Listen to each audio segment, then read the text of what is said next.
Last time we met Michael Klim, I discovered that he needed to unlearn focus. And he'd not yet really given enough attention on how to protect himself and his family financially.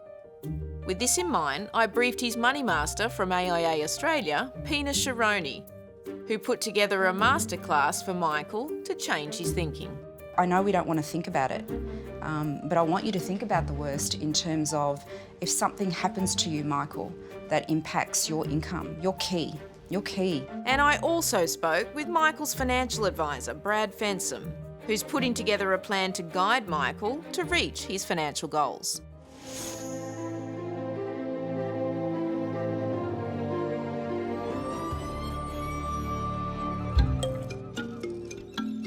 Michael's challenges were very clear. He'd been through quite a significant personal event over the last few years. He hadn't buried his head in the sand, but he had worked very hard on his business and on his personal life, but he hadn't worked hard on his own finances.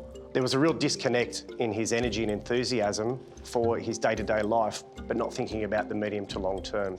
Following that short-term financial goals, he needs to think about saving and preparing for the kids' private schooling, the purchase of a family home here in Sydney at some point in the near future, and then also not neglect the long term. So to look at his superannuation and to look at building that in an orderly manner over an extended period of time to prepare himself for retirement.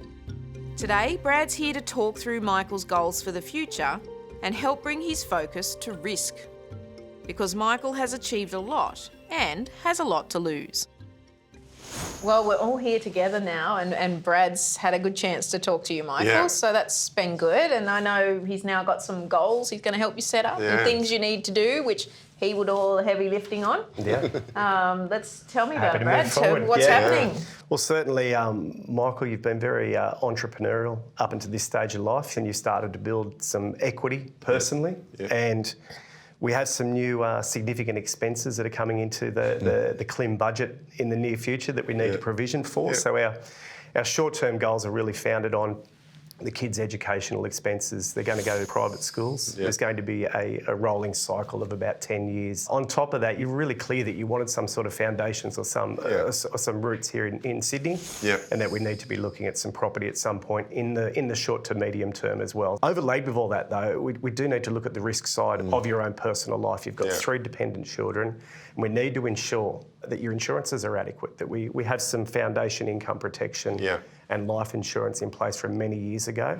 We need to update that to today's circumstances, to your current income, and we need to make sure that you're protected. And then overlaid with that, we need to look at the medium to long term. So we need to think about what we're provisioning for the future. We talked about retirement. So before you get to 60, you want to be able to choose? Absolutely. And is it doable, Brad? Yeah, absolutely. Look, he's got a good foundation here already, but it does need to be worked. It needs to be focused upon. So we talked about maximising the concessional contribution limits and using that to your advantage. Well, how much is that? Putting that $25,000 a year into super. Okay, so and 25 doing that grand consistently. a year. Absolutely. And that's at 15% tax? Yeah, correct. Yeah, and it's definitely feasible. It's something that we looked at, how could we make that increase, where potentially those gains would come from. Yeah, correct. Had you thought like that before you started talking to Brad about what next and choices and what it takes to get there? For me, it was also getting a better understanding or better visibility of what it's going to take, because I thought, I had a round numbers in my head, what I probably need to put away or what I can, generate and what I can save, but actually this time it's a little bit more visible and we know exactly what we need to achieve. As you move through your 40s, the statistical likeliness of having an event that's going to cause you some financial impact raises greatly. And that's what the insurances are designed to do. So we will look at critical illness cover. The income protection is designed to obviously cover a percentage of his income for an extended period of time.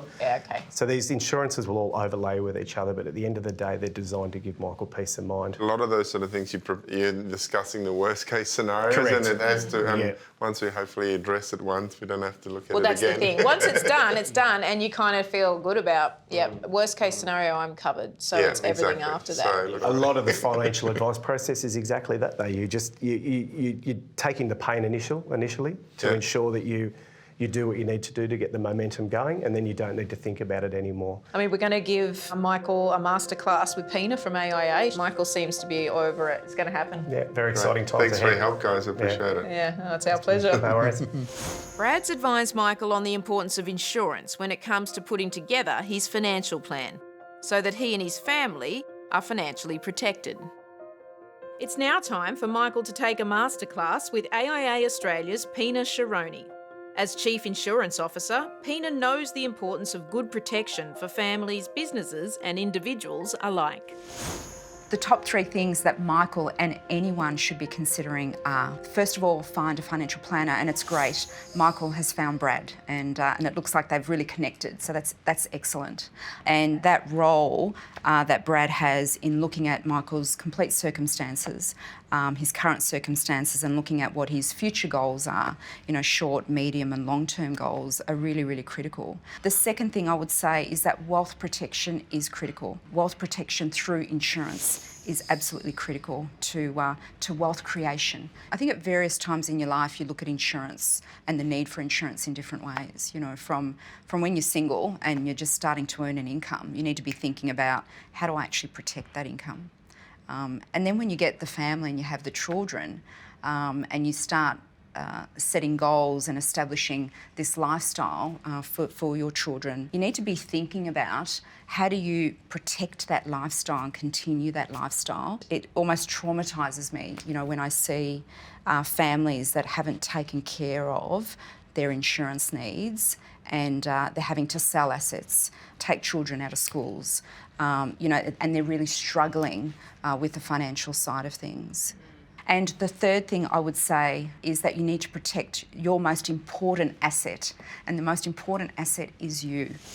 From a financial perspective, protecting your income, from a physical perspective and a mental well-being perspective. But it just scares me that people will think of insuring their material assets, but they don't think about insuring their most important thing, which is their own income and their own lives and their own ability to just function.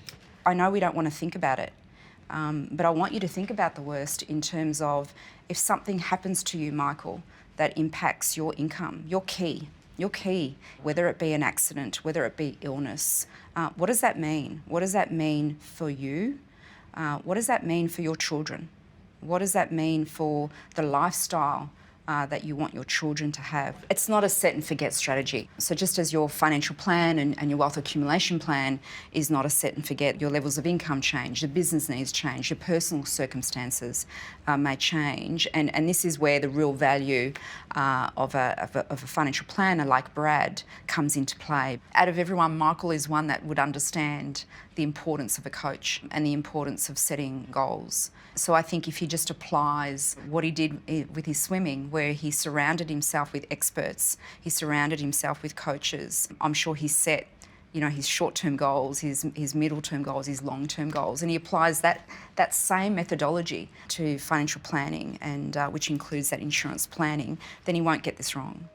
The masterclass was really informative. I think Pina, the way she's able to simplify a lot of the topics and make it understandable for someone like myself, and I guess reinforce the importance of insurance and looking after yourself and being a little bit selfish and making sure that not only you're protected but the family as well. Today's swimming champion Michael Klim is under our money microscope. And one of his biggest money concerns is making sure that his 3 kids are looked after financially. I'm joined by Pina Sharoni, the Chief Retail Officer for AIA. Welcome. Thank you. And Brad Fensom, Michael's advisor from Australian Unity. Guys, we've got to solve Michael's problems. You guys have gone a long way, getting him to think about death, life, kids, what next? But, like most Australians, Michael was pretty chronically underinsured. Pina, why do you think we're uninsured as a nation? Many people just don't understand the importance of insurance, and they underestimate the importance of protecting their health and their wealth. And, we don't think twice about car insurance. We don't think twice about home insurance. And yet the most important thing to protect is our ability to earn an income. You know, without that ability to earn an income, how can you do everything else? How can you protect your family? How can you pay the bills? You know, how can you pay the school fees? And I think we rely on, you know, the medical system thinking the medical system will cover those medical costs, or we might rely on superannuation and say the funds will be there, but that might not be the case. And Brad, I mean, when you first talked about it with Michael, was he resistant? I mean, you had lots of conversations before we joined him in his boardroom. How do you think he took it initially? Yeah, I think he was quite surprised at the level of insurance cover that he needed for protection for his children and protection for himself as an individual. He grossly underestimated the amount of cover that he needed. He grossly underestimated how much would be needed if he wasn't around to allow his children to continue with even just a normal standard of life. And look, we talked a lot. Michael's an incredible father, actually, a very loving father. Like most of us, we care more about our kids than ourselves most of the time. But, you know, when you both got to speak to him, did you find that, you know, he was more afraid that he wasn't protected for his kids than for himself? Pina, what? Oh, look, absolutely. I got that feeling straight away. I think there was this realisation and almost this fear that I need to do something. And fortunately enough, you know, he's been speaking with Brad, and Brad's been coaching him around life insurance, understanding life insurance and the value of life insurance. And he really now, I think, understands that he needs to do this. He needs to do this for the benefit and the welfare of his children and the benefit of his family, and to continue those goals and dreams and that vision that he has for his family.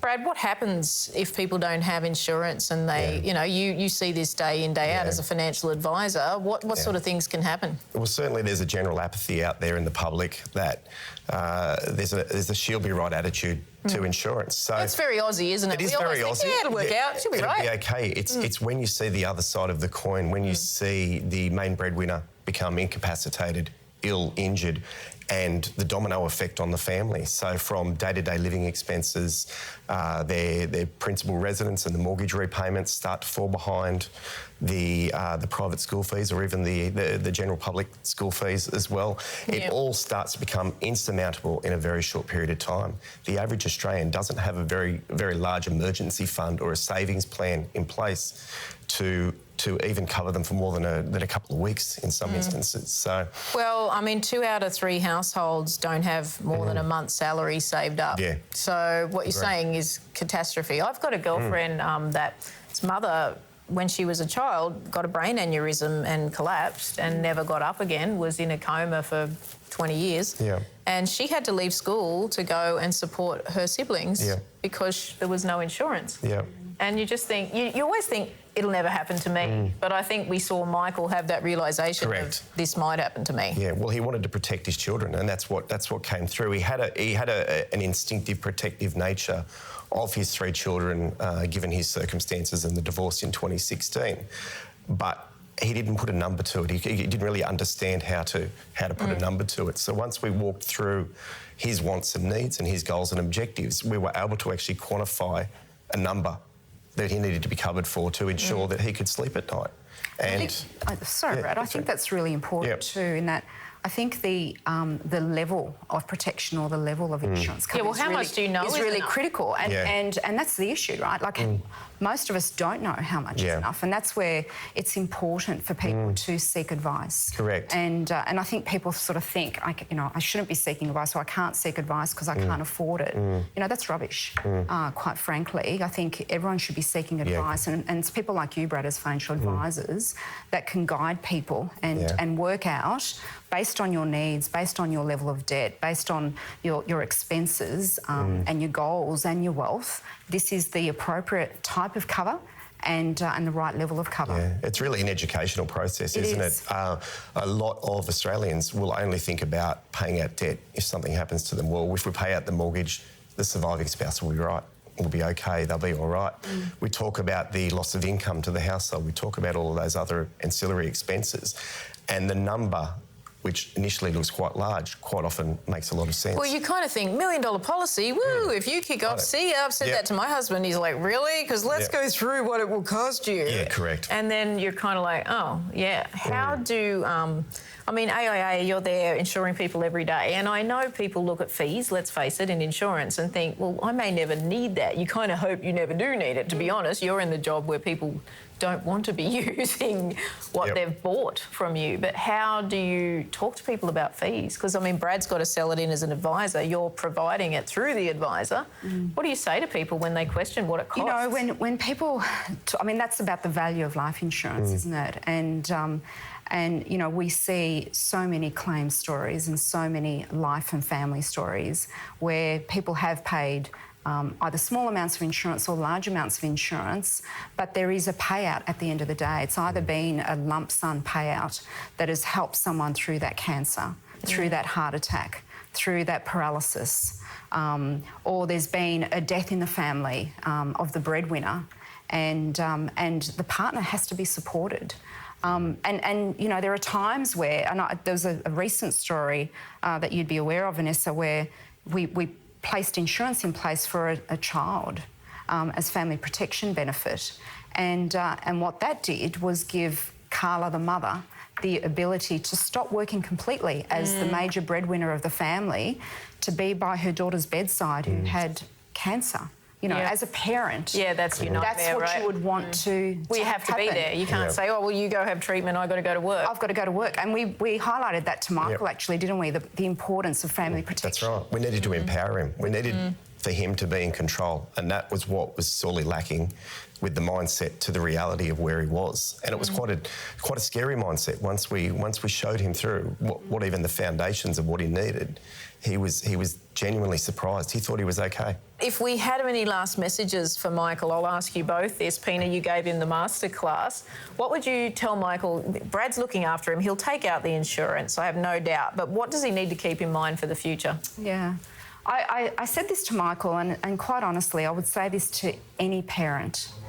It is your obligation as a parent to, yes, raise and love your children, but to take care of the financial well-being of your family, to protect wealth, to protect your income.